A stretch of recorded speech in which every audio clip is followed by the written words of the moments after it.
नमस्कार, मी गुरुप्रसाद जाधव आणि पुढारी न्यूज मध्ये तुमचं स्वागत. जबाबदारीकडे जबाबदारी म्हणून न पाहता संधी म्हणून पाहणं आणि त्या संधीचं सोनं करणं. ज्या कुठल्या क्षेत्रात ज्या कुठल्या व्यक्तीला हे जमतं ती व्यक्ती निश्चितच इतिहास घडवते. आणि अर्थातच हे सगळं जमणारी आपल्या कष्टावर, आपल्या कामावर, आपल्या प्रामाणिक प्रयत्नांवरती विश्वास असणारी एक राजकीय व्यक्ती माझ्यासोबत आहेत भाजपचे नवे कॅप्टन रवींद्र चव्हाण. आणि अर्थातच भाजपच्या महाराष्ट्र प्रदेशाध्यक्ष पदाची धुरा त्यांनी हाती घेतल्यानंतर आज त्या निमित्तानं संवादासाठी ते आपल्यासोबत आहेत. रवींद्रजी, आपलं खूप खूप स्वागत आहे पुढारी न्यूज मध्ये. रवी दादा ते रवींद्रजी, भांडूप ते महाराष्ट्र भाजपचे प्रदेशाध्यक्ष व्हाया डोंबिवली, असा सगळा हा प्रवास आहे. मी जेव्हा हे म्हणतोय तेव्हा कदाचित एक स्लाइड शो आपल्या डोळ्यासमोरून या सगळ्या गोष्टींचा गेला असेल. त्यामुळे निश्चित मला कल्पना आहे, आपल्याला जे लोक ओळखतात जवळून त्यांना कल्पना आहे की या जबाबदारीच्या आनंदात रमणारे रवींद्रजी निश्चितच नाही. त्यांनी त्यांच्या कामाला सुरुवात केलेली आहे. म्हणून मला थेट तुम्हाला हा पहिला प्रश्न विचारायचा आहे की कुठली 3 प्रमुख आव्हानं या क्षणाला आपल्याला समोर दिसत आहेत आणि त्या आव्हानातनं आपल्या पक्षाला, आपल्या सोबतच्या सगळ्यांना घेऊन कसं आपण पुढे जाणार आहात, काय आपला रोडमॅप आहे? खरं तर पार्टीने प्रदेशाध्यक्ष म्हणून जबाबदारी जी दिली, खरं तर माझा सन्मानच केलाय. एक कार्यकर्त्याला एवढ्या मोठा पद की ज्याचा कोणताही पॉलिटिकली बॅकग्राऊंड नाही अशाला असं पद देणं हे फार महत्त्वाचं होतं. खरं तर भारतीय जनता पार्टीची संघटना पूर्ण महाराष्ट्रामध्ये मजबूत आहे का, तर मजबूत आहे. तिला अधिक मजबूत करणं हे फार गरजेचं आहे. आज ज्यावेळेला आपण सर्वजण इथे पाहतो, महाराष्ट्रात पाहतो किंवा देशभरात पाहतो, तेव्हा एक शब्द नेहमीच प्रचलित असतो, नेरेटिव्ह. हा नेरेटिव्ह हा जो शब्द आहे, तर खोट्या नेरेटिव्ह पासून केंद्र आणि राज्याला असणारं सरकार जे आहे, या सरकारला पॉझिटिव्ह निर्णय जे आहेत हे नेरेटिव्ह मध्ये सेट कसे करता येतील हे फार महत्वाचं आहे. TRPची जी लढाई आहे, या लढाईला या पॉझिटिव्ह विषयाच्या दिशेने नेणं हे फार महत्वाचं आहे असं मला वाटतं. आणखी काही आव्हानं? या सगळ्या 3 ज्या प्रमुख मला जे विषय वाटले ते हेच असू शकतील की जर चुकीचा नेरेटिव्ह जो आहे, तो चुकीचा नेरेटिव्ह जर आपले विरोधक हे वारंवार सेट करण्याचा प्रयत्न जर करत असतील तर त्या नेरेटिव्ह पासून सामान्य जनतेचं लक्ष हे वेगळं करणं आणि त्यांना पॉझिटिव्ह जनतेच्या हिताचे काय निर्णय आहेत ते दाखवून देणं, समजून सांगणं आणि त्या निर्णयाचा होणारा दूरगामी परिणाम हा त्यांना समजवणं हे गरजेचं आहे असं मला वाटतं. पक्षांतर्गत किंवा संघटनात्मक काही आव्हानं आपल्याला दिसत आहेत? संघटनात्मक आमची जी रचना आहे ही वर्षानुवर्ष संघटन पर्व म्हणून नेहमीच आपल्याला माहीत आहे 3 वर्षातून एकदा बदल होणं हे अपेक्षित असतं. त्यामुळे भारतीय जनता पार्टीच्या कार्यकर्त्याला जबाबदारी या शब्दाचा अर्थ कळतो. या पदाला चिटकून राहणं हे आमच्या पक्षामध्ये पॉसिबल नाही हेही त्याला कळतं. त्यामुळे जेव्हा जेव्हा त्या पक्षामध्ये मिळालेली ती जी प्रमुख भूमिका असते त्या भूमिका जबाबदारी म्हणून पूर्णत्वाकडे नेणं हे गरजेचं असतं. त्या भूमिकेकडे पाहण्याचा दृष्टिकोन कार्यकर्त्याचा पदाधिकारीचा तोच असतो आणि ती जबाबदारी पार पाडण्यासाठी तो शर्तीचे प्रयत्न करत असतो. त्यामुळे त्याला घेऊन चालणं हे फार गरजेचं आहे. अगदी. म्हणूनच मला याला जोडून विचारायचं आहे तुम्हाला, अर्थातच महाराष्ट्र भाजपचे प्रदेशाध्यक्ष म्हणून, की महाराष्ट्र हा संघटनात्मक दृष्ट्या भाजपसाठी जरा जास्त अनुकूल आहे का? मी जास्त अनुकूल आहे. त्यामुळेच तुम्हाला लक्षात येत असेल की गेल्या काही निवडणुका आम्ही सर्वजण पाहतो. गेल्या 15 वर्षाच्या निवडणुकांचा तुम्ही पाहिलं असेल. प्रत्येक निवडणुकीमध्ये एकमेव पक्ष असा आहे की ज्याने 100 पार केले. त्याचं कारणच असं आहे की राष्ट्रहिताच्या दृष्टिकोनातून, जनहिताच्या दृष्टिकोनातून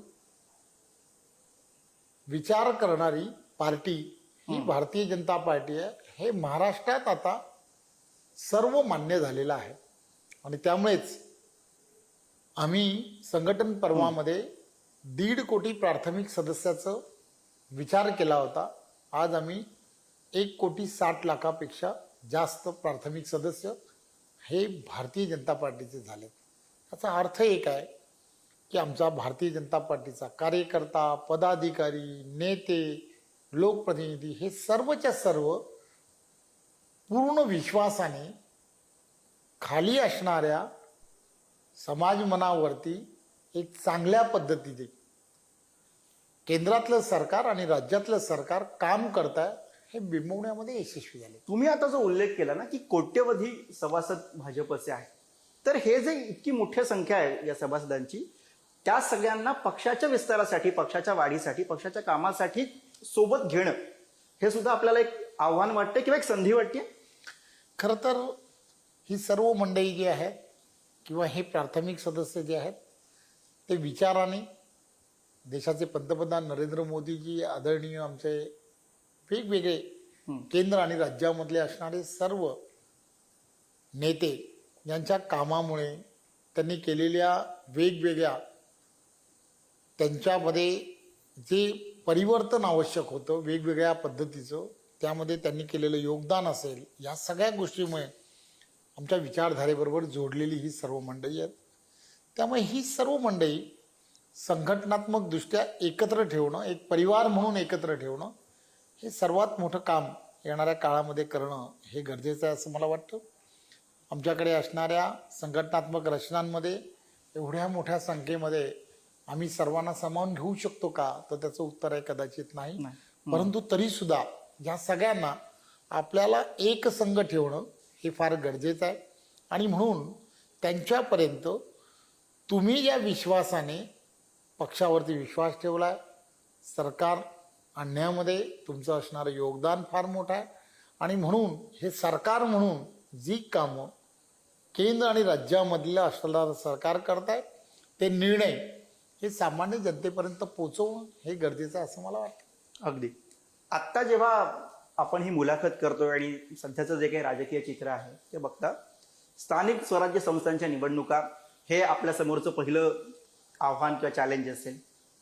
या सध्याच्या टप्प्यावरती जर का राजकारणाकडे आपण पाहिलं राज्याच्या, तर किती आशावादी आपण आहात आगामी निवडणुकांसाठी? हे निवडणुका आणि निवडणुकांकडे सध्या पाहत असताना आम्ही हा विचार करतोय की या येणाऱ्या निवडणुका ज्या आहेत या जेव्हा कधी होतील त्यावेळेला महायुतीमध्येच या होतील. आणि या महायुतीमध्ये निवडणुका लढत असताना खाली असणाऱ्या कार्यकर्त्याच्या ह्या निवडणुका आहेत. त्यामुळे कार्यकर्त्यांशी सगळ्यांशी संवाद साधणं हे फार गरजेचं आहे.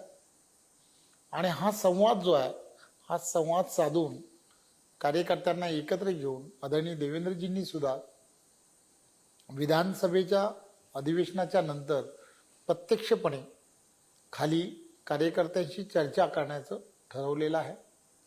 त्यामुळे कार्यकर्त्यांशी चर्चा करून कार्यकर्ते, तिथले असणारे नेते, तिथली असणारी आमची जिल्ह्याची टीम या सर्वांबरोबर एक वेगळ्या पद्धतीने त्यांच्याशी खाजगीमध्ये या सगळ्या गोष्टीची चर्चा करून आपल्याला आगामी निवडणुका आणि या निवडणुकीच्या पार्श्वभूमीत कसं काय काम करता येईल, पुढे नेता येईल, या सगळ्या गोष्टीची चर्चा आम्ही करणार आहोत. आपण या प्रश्नाचं उत्तर देताना अगदी सुरुवातीलाच महायुती म्हणून एकत्रितपणे या निवडणुका लढणार असं म्हणाल. पण असं जरी असलं तरी काही स्थानिक पातळीवरती जिथं जिथं म्हणून कार्यकर्त्यांची मागणी किंवा कार्यकर्त्यांच्या अपेक्षा असतील तिथं तिथे स्वतंत्र लढण्याचा पर्याय हा भारतीय जनता पक्ष स्वीकारेल. मी जसं म्हटलं की अशी काही ठिकाणं असू शकतात की ज्या ठिकाणी अशी परिस्थिती निर्माण होईल, परंतु महाराष्ट्र राज्याचे लोकप्रिय मुख्यमंत्री आदरणीय देवेंद्रजी असतील, आदरणीय उपमुख्यमंत्री एकनाथराव शिंदे असतील, आदरणीय उपमुख्यमंत्री अजितदादा असतील, हे सर्व नेते जे आहेत त्यांना प्रगल्भ अनुभव आहे, निवडणुकांचा आहे, राजकारणाचा असणारा अनुभव आहे. त्यामुळे ही सर्व मंडळी जी आहेत अशा सर्व ठिकाणी काय करावं काय करू नये या संदर्भातला जो विचार करायला लागेल, पार्टी म्हणून करायला लागेल, महायुती म्हणून करावं लागेल, या सगळ्या गोष्टीचा विचार हे सगळे मंडळी करतील. आम्हाला काय करायचं आहे तर आम्हाला हे सरकार जे आहे जनहिताचं सरकार आहे, सामान्य जनतेच्या हिताचं सरकार आहे. त्यामुळे सामान्य जनतेला आवश्यक असणारा जो विषय तो करणं हे गरजेचं आहे असं मला वाटतं. त्यामुळे अजेंडा एकदम स्पष्ट आहे की आम्हाला महायुती म्हणून निवडणुकांना सामोरं जायचं. महायुती म्हणून सामोरं जाणं हे काहीसं कठीण झालंय का? कारण मी हे यासाठी विचारतोय, जेव्हापासून तुमच्या नियुक्तीची बातमी आली तेव्हापासून महायुतीचे जे विरोधक आहेत त्यांनी एक सुरू केलं की एकनाथ शिंदे यांना शह देण्यासाठी रवींद्र चव्हाण यांची नियुक्ती केली गेली वगैरे वगैरे. या सगळ्या चर्चांकडे मुळात आपण कसं पाहता, हा एक त्यातला महत्वाचा प्रश्न. आणि मग पुढे आपण याच मुद्द्याकडे बोलूयात. खरं तर माझे आणि एकनाथराव शिंदेजी यांचे अतिशय चांगले संबंध आहेत हे सगळ्यांना माहीत आहे. महायुती म्हणून अनेक वर्ष आम्ही त्या भागांमध्ये ठाणा असेल किंवा पूर्ण महाराष्ट्रामध्ये काम करतो. गेल्या वेळेला ते मुख्यमंत्री ज्या वेळेला होते त्याही वेळेला मी मंत्रिमंडळात त्यांच्याबरोबर सहकारी म्हणून काम केलं. विरोधकांना बोलण्यासाठी काही राहिलेलं नाही. त्यामुळे कुठेतरी असा विचार करणं किंवा अशा सगळ्या गोष्टी करणं हे ते सातत्याने करतात. पण मला खात्री आहे की येणाऱ्या काळामध्ये त्या ठिकाणी जे निर्णय घ्यायला हवेत ते निर्णय महायुती म्हणून जे घेतले गेले पाहिजेत ते आदरणीय देवेंद्रजी असतील, आदरणीय शिंदेसाहेब असतील, आदरणीय अजितदादा असतील, ही सर्व मंडळी घेतील. कारण ही सर्व मंडळींमध्ये अतिशय चांगलं बॉन्डिंग आहे. कोणी असा विचार करू नये की बाबा यांच्यामध्ये कधी चाललंय, कारण ते समोरच्यांना असं वाटतं. पण नाही, या तिघांमधल्या बॉन्डिंग विषयी बोलत असताना सुद्धा तुमचं आणि शिंदे साहेबांचं जे बॉन्डिंग आहे त्याच्याही खुमासदार चर्चा राजकीय वर्तुळामध्ये होतात आणि त्यातनं हे सगळं येतं. म्हणून तुम्हाला एक कुतूहल म्हणून प्रश्न विचारतो की जेव्हा आपली नियुक्ती झाली तेव्हा अर्थातच अनेकांनी फोन करून प्रत्यक्ष भेटून आपल्याला शुभेच्छा सदिच्छा दिल्या असतील. शिंदे साहेबांचा फोन किंवा संवाद झाला आणि त्यांनी काय आपल्याला सांगितलं? हे 100% त्यांनी मला फोन करून काय रिॲक्शन होती त्यांची? मला माझं अभिनंदन केलं. त्यात काहीच अडचण नाही. एका पार्टीचा ज्यावेळेला कोणी अध्यक्ष होतो त्यावेळेला त्याचं अभिनंदन मला विरोधकांनी सुद्धा केलं. काय म्हणाले साहेब? शिंदे साहेब काय म्हणाले? शिंदे साहेबांनी रवी फार तुला मिळालेली जबाबदारी जी आहे ती अत्यंत महत्वाची आहे. आपल्याला येणाऱ्या काळात एकत्र काम करायला हवं त्यांनी मला सांगितलं. मी कार्याध्यक्ष झालो तेव्हाही मला त्यांनी फोन केला होता. मी आता तर अध्यक्ष झालोय पण त्या अगोदर कार्याध्यक्ष झालो तेव्हाही त्यांनी मला फोन केला होता, माझं अभिनंदन केलं होतं. काही आमच्यामध्ये फार अतिशय चांगले मैत्रीपूर्ण संबंध आहेत. गेली अनेक वर्ष आम्ही सगळे एकत्रपणे महायुती म्हणून काम करतोय. त्यामुळे असं काही नाही आहे की ज्याची चर्चा सगळी मंडळी करतात. मला पण याला सर पार्श्वभूमी आहे, ती पण आपण समजून घेऊया. लोकसभेला श्रीकांत शिंदे यांच्या उमेदवारीला झालेला विरोध, त्याच्यावरनं झालेल्या सगळ्या चर्चा, ही एक पार्श्वभूमी आहे. तिकडचा स्थानिक संघर्ष नाही म्हटलं तरी भाजपची पक्ष म्हणून असलेली महत्वाकांक्षा, एकनाथ शिंदे यांची त्यांचा पक्ष म्हणून असलेली महत्वाकांक्षा, आणि आपण जाणता की कार्यकर्त्यांच्या असणाऱ्या सगळ्या अपेक्षा, याची एक पार्श्वभूमी आहे. ती नाकारून नाही आपण पुढे जाऊ शकणार नाही. खरं तर हा जो प्रसंग आहे ना तो प्रसंगाची पार्श्वभूमी लक्षात घेतली पाहिजे. केंद्रातून आम्हाला संघटनात्मक दृष्ट्या संपूर्ण देशभरामध्ये असणारे सर्व मतदारसंघामध्ये तयारी करणं हे गरजेचं आहे असं सांगितलं होतं.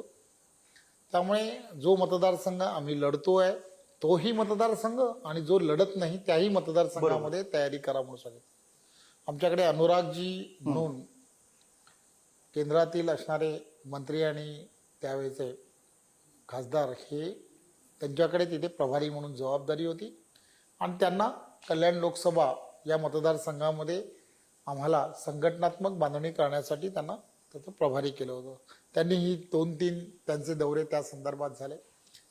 त्याची सुरुवात जी आहे त्या सुरुवातीच्या एका बैठकीमध्ये 100% दिशेने आपल्याला तयारी करायची आहे अशा पद्धतीने आमची ती चर्चा होती. बरं. त्यावेळेला या सगळ्या गोष्टीची चर्चा झाली आणि त्यावेळेला सर्व ठिकाणी त्याच पद्धतीने भारतीय जनता पार्टीने त्या दिशेने जावं असं सर्व ठिकाणी होतं. परंतु त्यानंतरच्या काळामध्ये महायुती म्हणून लढायचं झालं त्यावेळेला सर्वात पहिल्यांदा कल्याण लोकसभेमध्ये महायुतीमध्ये डॉक्टर श्रीकांत शिंदे यांची घोषणा, मी महायुतीच म्हणतोय आणि महायुतीमध्ये मी त्यावेळेलाही त्या ठिकाणचे असणारे कल्याण ग्रामीणचे आमदार जे आहेत त्या आमदारांच्या एका कार्यक्रमामध्ये राजू पाटील जे आहेत त्यांनाही मी आपण बरोबर महायुतीमध्ये लढू असंही मी सांगितलं. त्याची चर्चा कोणी करत नाही. म्हणजे मी असं म्हणेन की तुम्ही सुरुवातीला ज्या फेक नरेटिव्हचा उल्लेख केला ते हो येईल करताना छोटा भाग. तर ह्या सगळ्या गोष्टी काय होतात की त्या वेळेला सोयीनुसार प्रत्येक जण त्याला कोट केलं जातं. त्यामुळे त्यावेळेला ती भूमिका पार्टी म्हणून ती भूमिका होती. त्यामुळे पार्टी म्हणून त्या भूमिका आणि नंतर पार्टीने सांगितलं की महायुती म्हणून हे सर्व मतदारसंघ त्या मतदारसंघामध्ये महायुती म्हणून लढण्याची भूमिका जी आहे जेव्हा पार्टीने डिक्लेअर केली तेव्हा आम्ही महायुती म्हणून सगळे मतदारसंघामध्ये महायुतीचा कॅन्डिडेट कसा जिंकेल यासाठी आम्ही सगळे प्रयत्नशील होतो. महायुती म्हणून तुमच्याकडे आता मोठी कसरत आहे. तुम्ही मोठे भाऊ त्यातले शिंदे साहेब आणि पवार साहेब तुमच्या सोबत आहे. अशा त्या सगळ्यांना एकत्र घेऊन जाणं हे एक आपल्याला प्रमुख आव्हान या सगळ्यामध्ये वाटतंय का? कारण इथे 2 गोष्टी आहेत. एक तर युती धर्म पाळायचा आहे ही त्यातली महत्वाची गोष्ट आणि दुसरीकडे राजकीय महत्वाकांक्षा सुद्धा प्रत्येकाच्या आहेत त्याही आपल्याला जपायच्या. ही वस्तुस्थिती खरी आहे. कारण ही निवडणूक जी आहेत या निवडणुका येणाऱ्या काळामधल्या ह्या कार्यकर्त्यांच्या निवडणुका आहेत. त्यामुळे कार्यकर्त्यांच्या निवडणुका कार्यकर्त्यांच्या मर्जीने लढणं हे फार गरजेचं असतं. त्यामुळे येणाऱ्या काळामध्ये जो प्रवास देवेंद्रजी आम्ही सगळे प्रमुख नेते आमचा सगळ्यांचा होणार आहे त्यावेळेला ह्या सगळ्या गोष्टींचा विचार हा करणं हे फार गरजेचं आहे. याची आम्हाला कल्पना आहे. परंतु आम्हाला खात्री आहे की त्या ठिकाणी आम्ही जे आवश्यक आहेत ते आवश्यक निर्णय घेऊन महायुतीमध्ये हे सगळंच्या सगळं चांगल्या पद्धतीने कसं पुढे नेता येईल त्यासाठी आम्ही सगळे प्रयत्नशील आहोत.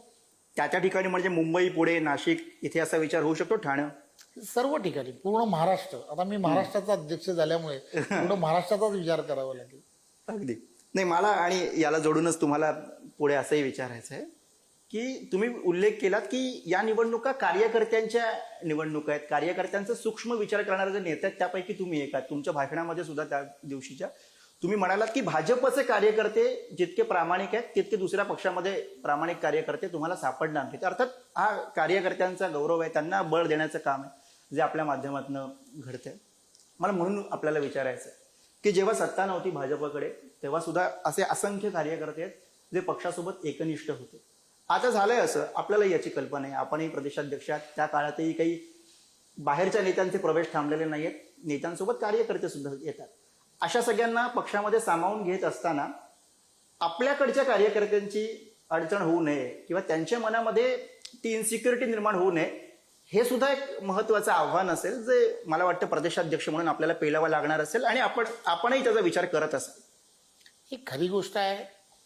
भारतीय जनता पार्टी आणि भारतीय जनता पार्टीचा कार्यकर्ता हा वर्षानुवर्ष त्या समर्पण या भावनेतून राष्ट्रहित या भावनेतून विचार करणारा असा कार्यकर्ता आहे. अतिशय प्रामाणिकपणे पक्ष शिस्त पाहणारा असा कार्यकर्ता आहे. त्यामुळे ह्या सगळ्या गोष्टींमध्ये या कार्यकर्त्याला सन्मान होणं आणि कार्यकर्त्याबरोबर त्याच्या भावनेबरोबर राहणं हे फार गरजेचं आहे. आणि ते त्या ठिकाणच्या असणाऱ्या प्रमुख जे नेते असतील, तिथले असणारे सर्व कार्यकर्ते असतील, तिथले असणारी आमची संघटनात्मक जी रचना आहे त्या रचनेने एकत्र येऊन करणं आणि त्यावरती मी स्वतः लक्ष ठेवणं हे फार गरजेचं आहे. त्यामुळे या सगळ्या गोष्टीला फार महत्त्व आहे की येणाऱ्या काळामध्ये त्यांना सगळ्यांना कशा पद्धतीने आपल्याला मोठं करता येईल किंवा त्यांना त्यांच्या मनामध्ये काय आहे हे जाणून घेणं हे फार गरजेचं आहे असं मला वाटतं. आणि आमची ती भूमिका नेहमीच राहिली आहे. पण ही एकीकडे भूमिका आपण सातत्याने मांडता, पण दुसरीकडे कोकणात बघितलं तर तिकडे राणे आहेत, राणेंच्या घरी 3-3 पदं आहेत. इकडे आता अगदी नजीकचं उदाहरण घ्यायचं तर नाशिकचे बडगुजर आहेत, ज्यांच्या विरोधातला संघर्ष सातत्यानं तिकडे स्थानिक पातळीवरती झाला, ते पक्षात गेले, ज्याच्यावरनं बरीच टीका झाली आणि त्यातनं एक अस्वस्थता राज्यभर पसरते. नाही म्हटलं तर स्थानिक पातळीवरती नाही, पण ज्या काही चर्चा होतात त्यातनं राज्यभर पसरते. हे आपल्याला मान्य आहे. ही खरी गोष्ट आहे की या संदर्भामध्ये असे प्रवेश झाल्यानंतर, परंतु या सगळ्या गोष्टीमध्ये एक असाही विचार एक दुसऱ्या बाजूनी होत असतो की प्रत्येक पार्टी ही स्वतःची पार्टी किंवा आपला पक्ष विस्ताराच्या दृष्टिकोनातून विचार करत असतो. त्यामुळे त्या विस्ताराच्या दृष्टिकोनातून ज्यावेळेला विचार करत असतो त्यावेळेला इतर पक्षामधील असणारे काही राजकीय पुढारी जे आहेत ते आपल्या पक्षामध्ये का येतात याचा सगळ्याचा जेव्हा विचार केला जातो तेव्हा देशाचे पंतप्रधान आदरणीय नरेंद्र मोदीजी यांच्या नेतृत्वामध्ये आणि महाराष्ट्रामध्ये देवेंद्रजींच्या नेतृत्वामध्ये एक वेगळ्या पद्धतीचं आकर्षण हे इतर पक्षातील विरोधकांमध्ये पण आहे. कारण तुम्ही पाहिलं असेल की आता महाराष्ट्रामध्ये महायुतीचे एकंदरीत बेरीज जर बघितली तर ती 235च्या जवळपास आहे. त्यामुळे एवढं मोठं असणारं बहुमत हे फार मोठं आहे, यात काहीच शंका नाही. अगदी. त्यामुळे प्रत्येक व्यक्तीला असं वाटतं की आपल्यावरती विश्वास ठेवणारा मतदार जो आहे त्या मतदाराला टिकवलं पाहिजे. त्याच्या विकासात्मक कामं जी आहेत ती सत्ता असतानाच आपल्याला करून घेता येऊ शकतात. आणि मग विरोधात जर आपण राहिलो तर आपल्याला ती कामं करता येणार नाहीत. आपला असणारा जो आपल्यावरती विश्वास ठेवणारा जो मतदार आहे तो मतदार आपल्यापासून दुरावेल की काय अशी भावना ही विरोधकांमध्ये मोठ्या प्रमाणामध्ये ही सुरू झाल्यामुळे दोन गोष्टी फार महत्त्वाच्या असतात की त्या ठिकाणी सत्तेमध्ये असणारे 3 पक्ष आहेत. या 3 पक्षांमध्ये आपण कोणत्या ठिकाणी किंवा आपल्याला कुठे प्राधान्याने जाता येऊ शकतं याचा विचार हा विरोधक करायला लागतो. आणि मग त्यामध्ये कुठेतरी असं अडचण होऊन जाते की काय करावं किंवा काय करू नये. पण नाही, कार्यकर्त्यांना पडलेला प्रश्न हाही असेल की त्याला काही फिल्टरेशन असणार आहे की नाही. म्हणजे त्या बडगुजरांना घेतल्यानंतर जी काही टीका झाली त्याच्यानंतर हा प्रश्न पडला असेल. एक गोष्ट फार महत्वाची आहे की ज्यावेळेला या सगळ्या गोष्टीचा विचार केला जातो त्यावेळेला तिकडच्या असणाऱ्या स्थानिक पातळीवरील सर्व लोकांशी चर्चा केली जाते की बाबा काय करावं, कसं करावं, कोणत्या पद्धतीने जावं. आणि मग सर्वांशी चर्चा केल्यानंतर त्या संदर्भामधला जो निर्णय आहे तो निर्णय सामूहिकदृष्ट्या काय करावं या संदर्भातला जो निर्णय तो निर्णय घेतला जातो. त्यामुळे काही समज असतात, गैरसमज असतात किंवा ज्यामध्ये आपल्याला काहीतरी सांगायचं असतं ते समजून सांगण्याचा प्रयत्न हा केला जातो. काही ठिकाणी नाराजगी काही वेळापुरती असते, काही दिवसानंतर ती दूर करता येते. अशा पद्धतीने थोडंसं पुढे मागे करत काही निर्णय जे आहेत ते निर्णय घेणं हे फार गरजेचं असतं.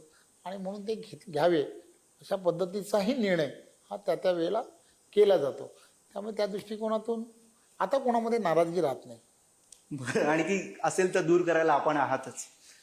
नाही, आणि मला आता जो पुढचा प्रश्न विचारायचा आहे तो अर्थातच सध्या राजकारणामध्ये जो एक परसेप्शनचा खेळ आहे, म्हणजे तिकडे ठाकरे बंधू इतक्या वर्षांनी एकत्र आलेले आहेत. अर्थातच त्या एकत्र येण्याचं श्रेय सुद्धा ते आपल्याच नेते मंडळीने देतात तो भाग वेगळा, पण ते एकत्र आलेले आहेत. पण त्याच्यामुळे नवी समीकरणं जुळताना दिसत आहेत. ही जी समीकरणं आहेत त्यांचं एकत्र येणं आहे, याच्याकडे भाजपचे प्रदेशाध्यक्ष म्हणून आपण कसे पाहतो? खरं तर या सगळ्या गोष्टी ज्या आहेत आपल्याला माहीत आहे की त्यांचं येणं किंवा कशासाठी एकत्र आले किंवा काय याच्यामध्ये मी खोलवर जाणार नाही. परंतु भारतीय जनता पार्टी अतिशय वेगळ्या पद्धतीने येणारा काळ पाहते की आपण जनसामान्यांच्या हितासाठी आपल्याला पुन्हा एकदा सत्ता मिळालेली आहे. त्यामुळे जनहिताच्या दृष्टिकोनातून निर्णय घेण्यासाठी आपण सत्तेमध्ये आहोत. त्यामुळे डेव्हलपमेंट जी आहे या डेव्हलपमेंटकडे जास्तीत जास्त लक्ष देणं, केंद्र आणि राज्याच्या माध्यमातून काही धोरणात्मक निर्णय जे आहेत त्यांना पुढे नेण्याचं काम येणाऱ्या काळामध्ये करणं, अशा विषयांकडे लक्ष देऊनच काम करावं, पॉझिटिव्हली काम करावं, अशा पद्धतीने पुढे जावं, अशी भारतीय जनता पार्टीने सर्वसाधारणपणे भूमिका आहे. बरं, म्हणजे जेव्हा ते मराठीच्या मुद्द्यावरती एकत्र येणार आहेत तेव्हा तुम्ही विकासाच्या मुद्द्यावरती त्यांना प्रश्न करणार आहात किंवा तुमचा विकास दाखवून मतं मागणार, हा एक त्यातला भाग झाला. पण जेव्हा ठाकरे बंधू एकत्र येत आहेत तेव्हा बऱ्याच थिअरी सांगितल्या जातात. त्यातल्या 2 थिअरी अशा आहेत. एकतर याचा फायदा हा मतांचं विभाजन होऊन भाजपला होणार आहे, ही एक त्यातली प्रमुख थिअरी सांगितली जाते. दुसरी थिअरी अशी सांगितली जाते की याचा पूर्णपणे महायुतीला एकत्रितपणे फटका बसेल. आपण या सगळ्याचं आकलन कसं करता? अर्थात या सगळ्या थिअरी आहेत, याच्याकडे त्या दृष्टीने आपण बघूया. हे याचं सध्या तरी कोणीच आकलन करण्यासारखी परिस्थिती नाही. तेही सर्व पक्ष जे आहेत ते त्यांचं स्वतःचं आकलन करतात असं मला वाटतं. त्यामुळे जशी जशी परिस्थिती पुढे जाईल तेव्हा लक्षात येईल. परंतु हा जो मुद्दा जो आहे किंवा याची चर्चा आपण करतोय तो विषय जो आहे त्या विषयाच्या संदर्भात मराठी सरकार म्हणून मराठीच सक्तीची आहे. मग ते सगळे प्रश्न विचारतात की हिंदी सक्ती का केली? तुम्ही विचारताय, मी नाही विचारताय. मीडिया का करताय मला माहित नाही.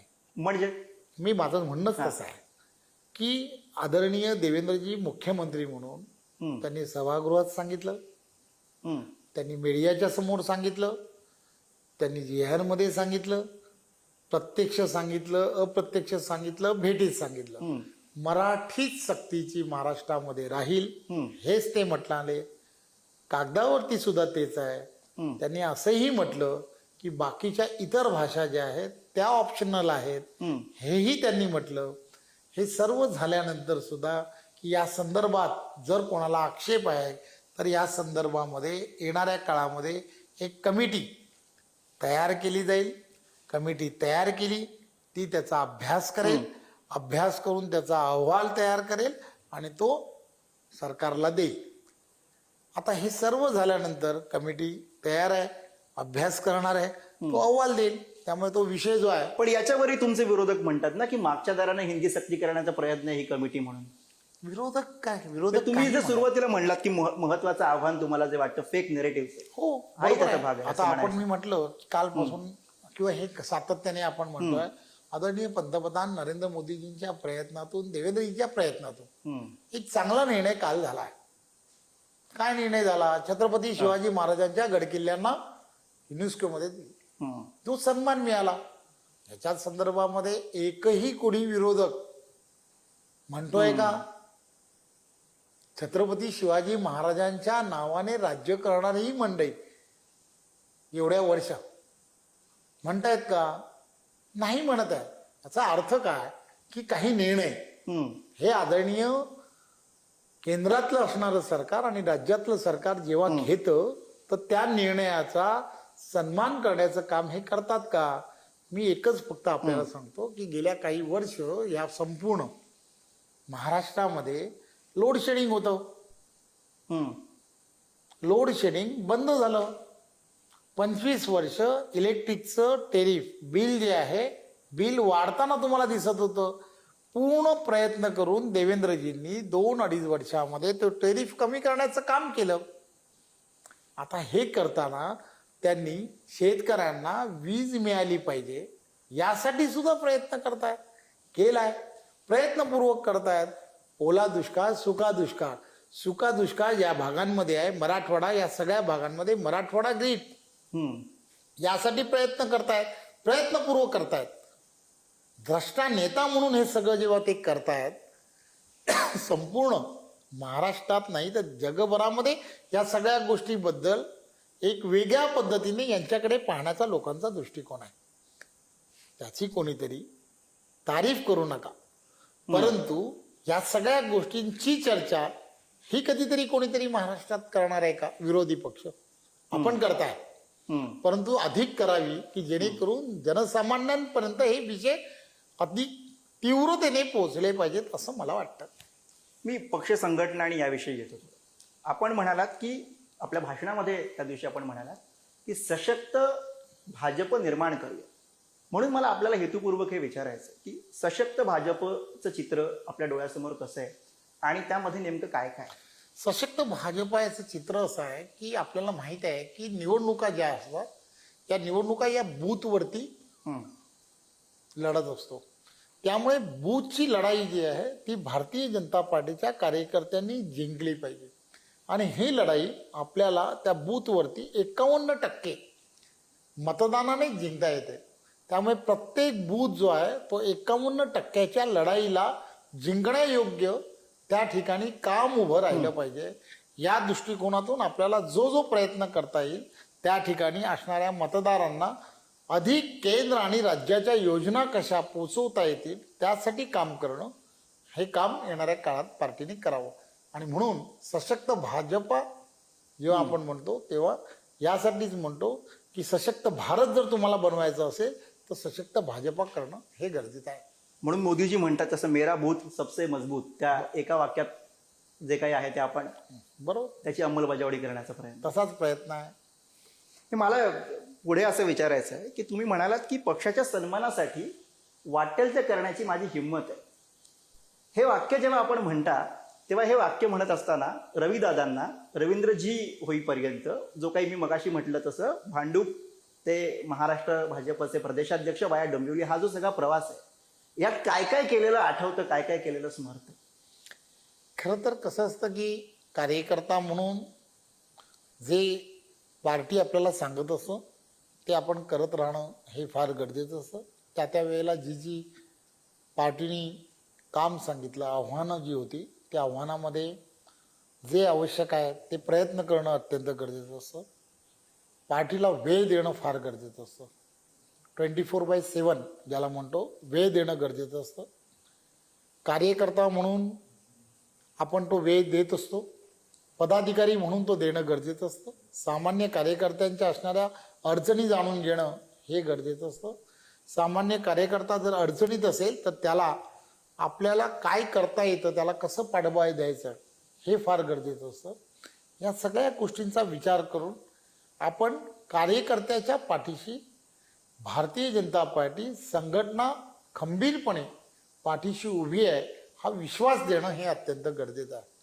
आणि त्यासाठी काही करायची आपली तयारी आहे हे हा जे विश्वासाने आपण जेव्हा सांगतो त्यावेळेला तो पार्टीचा कार्यकर्ता त्याला काहीच आवश्यकता नसते. त्याला आवश्यकता काय असते तर कोणीतरी आपल्या बरोबर आहे, कोणीतरी आपल्याला जर अडचण आली तर आपल्या बरोबर उभा राहू शकतो हा विश्वास देणं हे फार गरजेचं आहे. आणि तो विश्वास एक प्रदेशाध्यक्ष म्हणून 100% देण्याचा मी प्रयत्न करेन. हा विश्वास आपल्याला द्यायचा आहे ही भावना कधी निर्माण होते जेव्हा तो विश्वास आपल्याला आपल्या कार्यकाळामध्ये कधीतरी मिळालेला असतो कोणाकडून तरी. आपल्याला काही असे प्रसंग स्मरतात? अनेक नेत्यांच्या बद्दल सांगता येतं. जरूर. ही सगळे जी नेते आहेत प्रमोदजींच्या काळापासून कामाला सुरुवात केली. प्रमोदजींनी त्यावेळच्या काळामध्ये मला पहिल्यांदा पार्टीमध्ये काम करायला जेव्हा सांगितलं तेव्हापासून एकदम ताकदीने जे प्रमुख नेते होते, मी अनेकांची नावं घेता येतील, आदरणीय तेव्हा काम करत असताना मुंडे साहेब असतील, विनोदजी असतील, नितीनजी गडकरी साहेब असतील, किंवा त्यानंतरच्या काळामध्ये जेवढे अध्यक्ष झाले सुधीर भाऊ असतील, चंद्रकांत दादा असतील किंवा दानवे साहेब असतील, ही सगळी मंडळी, आणि आत्ता असणारे बावनकुळेजी असतील आणि देवेंद्रजी, देवेंद्रजी सारखा नेतृत्व जे आहे की जे सामान्य कार्यकर्ता असो, सत्तेतला असो, विरोधातला असो, कोणीही असो, कोणी एखाद्याने अडचणीच्या वेळेला त्यांना SMS जरी केला तरी त्याला न्याय देण्यासाठी ते रात्रंदिवस एक करतात. त्यामुळे ही सगळी मंडळी जी आहेत, ह्या सगळ्या मंडळींनी ज्या ताकदीने आम्हा सर्व कार्यकर्त्यांना घडवण्याचा प्रयत्न केला आहे, त्यामुळे त्यांनी जे आम्हाला शिकवलं तेच पुढे आम्हाला घेऊन जाणं गरजेचं आहे असं आम्हाला वाटतं. त्यामुळे त्या ताकदीने आम्ही ते सर्व करणार आहोत. कोकणातला माणूस म्हटलं की त्याची नाळ मातीशी घट्ट जोडलेली असते. मग तो जगाच्या पाठीवर कुठेही गेला तरी सुद्धा आपल्या मातीसाठी, आपल्या माणसांसाठी तो काही ना काही आवर्जून करतोस. आता अर्थातच कोकणपुत्र म्हणून तुमच्याकडूनही कोकणवासियांच्या अपेक्षा वाढलेल्या असणार आहेत. आपण त्यांची पूर्तता कशी करणार? खरं तर तुम्हाला माहीत आहे की कोकणामध्ये जे मोठ्या प्रमाणामध्ये स्थलांतर ज्याला आपण म्हणतो, 720 किलोमीटरचा असणारा हा समुद्र किनारा आहे. पूर्णच्या पूर्ण पालघरपासून असणारं सिंधुदुर्गापर्यंत हे जे स्थलांतर आहे, हे स्थलांतर थांबलं पाहिजे. मुंबई असेल किंवा शहराकडे जी मोठ्या प्रमाणामध्ये जी तरुण मंडळी येतात किंवा हे थांबण्यासाठी जे करता येऊ शकतं ते करणं गरजेचं आहे. यामध्ये काही प्रकल्प हे कोकणामध्ये जाणं हे अत्यंत गरजेचं आहे. पण त्यासाठी गेले काही वर्ष आम्ही सातत्याने प्रयत्न करतो आहे. त्यामध्ये आपल्याला माहीत आहे की दोडामार्गमध्ये असणारी MIDC असेल किंवा वेगवेगळ्या पद्धतीने आत्ता असणारं वाढवण बंदर असेल, या सगळ्या गोष्टींमधून एक रोजगाराला एक वेगळ्या पद्धतीची संधी ही प्राप्त होणार आहे.